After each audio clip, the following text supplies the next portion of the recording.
RSP Chavara east local committee കാൽനട പ്രചാരണ ജാഥ നടത്തി. കേന്ദ്ര സംസ്ഥാന സർക്കാരുകളുടെ ജനവിരുദ്ധ ഭരണത്തിനെതിരെയാണ് ജാഥ സംഘടിപ്പിച്ചത്. സൊസൈറ്റി ജംഗ്ഷനിൽ നിന്നും ആരംഭിച്ച ജാഥ കൊട്ടുകാട് സമാപിച്ചു. RSP ചവറ ഈസ്റ്റ് ലോക്കൽ കമ്മിറ്റിയുടെ നേതൃത്വത്തിലാണ് കാൽനട പ്രചാരണ ജാഥ സംഘടിപ്പിച്ചത്. ശ്രീകുമാർ പന്തവിളയായിരുന്നു ജാഥ ക്യാപ്റ്റൻ.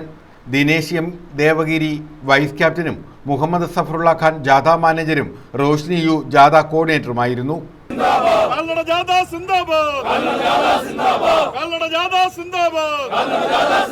കേന്ദ്ര സംസ്ഥാന സർക്കാരുകളുടെ ജനവിരുദ്ധ ഭരണത്തിനെതിരെയും ചവറ മണ്ഡലത്തിലെ വികസന മുരടിപ്പിന് എതിരെയുമാണ് RSP ചവറ ഈസ്റ്റ് ലോക്കൽ കമ്മിറ്റിയുടെ നേതൃത്വത്തിൽ പ്രചാരണ ജാഥ സംഘടിപ്പിച്ചത്. സൊസൈറ്റി ജംഗ്ഷനിൽ നിന്നും ആരംഭിച്ച പ്രചാരണ ജാഥ കൊട്ടുകാട് ജംഗ്ഷനിൽ സമാപിച്ചു.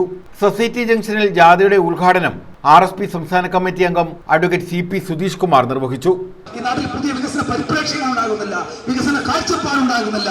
ആ വികസന കാഴ്ചപ്പാടും വികസന പരിപ്രേക്ഷ്യവും പുതിയ പദ്ധതികളും ഈ നാടിന് വേണമെന്നുള്ള അഭിപ്രായം ഉന്നയിച്ചുകൊണ്ടാണ് ഈ നാടിന്റെ വികസന മുന്നണി പ്രോത്സാഹിപ്പിക്കാനാണ് ഞങ്ങൾ ജനാധിപത്യപരമായി ജനങ്ങളുമായി സംവദിക്കുന്നത്. തീർച്ചയായും ചവറയുടെ അഭിമാനപൂർവമായ പഴയ കാലത്തേക്ക് ചവറയെ കൊണ്ടുപോകാനുള്ള ഒരു രാഷ്ട്രീയ ഇച്ഛാശക്തി RSPക്കുണ്ട്. RSPന്റെ രാഷ്ട്രീയ പ്രസ്ഥാനം ചവറയുടെ അടിസ്ഥാനപരമായ രാഷ്ട്രീയ പ്രസ്ഥാനമാണ്.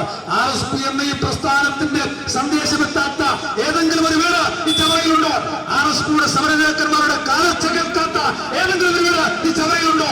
RSPയുടെ നേരിട്ടോ പരോക്ഷമായ സഹായമെത്താത്ത ഏതെങ്കിലും മനുഷ്യൻ ഈ സമൂഹത്തിലുണ്ട് എന്ന ചോദ്യം ഉന്നയിച്ചുകൊണ്ട് RSP എന്ന വൈകാരിക പ്രസ്ഥാനത്തെ 11 നയിച്ച ഈ സമര തേജസ്സായ പ്രസ്ഥാനത്തെ ഹൃദയത്തിൽ സ്വീകരിക്കാൻ കഴിയുന്ന ഒരു സമൂഹമായി ചവറ മാറിയിട്ടുണ്ടെന്നുള്ള യാഥാർത്ഥ്യം കൂടുതൽ ഓർമ്മപ്പെടുത്തിക്കൊണ്ട് ചവറയ്ക്ക് ശക്തമായി മുന്നോട്ട് പോകാൻ കൂടുതൽ ശക്തമായ നേതൃത്വം ഉണ്ടാകണമെന്ന് അഭ്യർത്ഥിച്ചുകൊണ്ട് ശ്രീകുമാർ പന്തവിള സ്വാഗതം പറഞ്ഞു. പാലോട്ട് രമേശ് അധ്യക്ഷത വഹിച്ചു. Justin John, advocate Suresh Kumar, panchayat അംഗം സോഫിദ നദീർ തുടങ്ങിയവർ പങ്കെടുത്തു. News bureau, Chavara.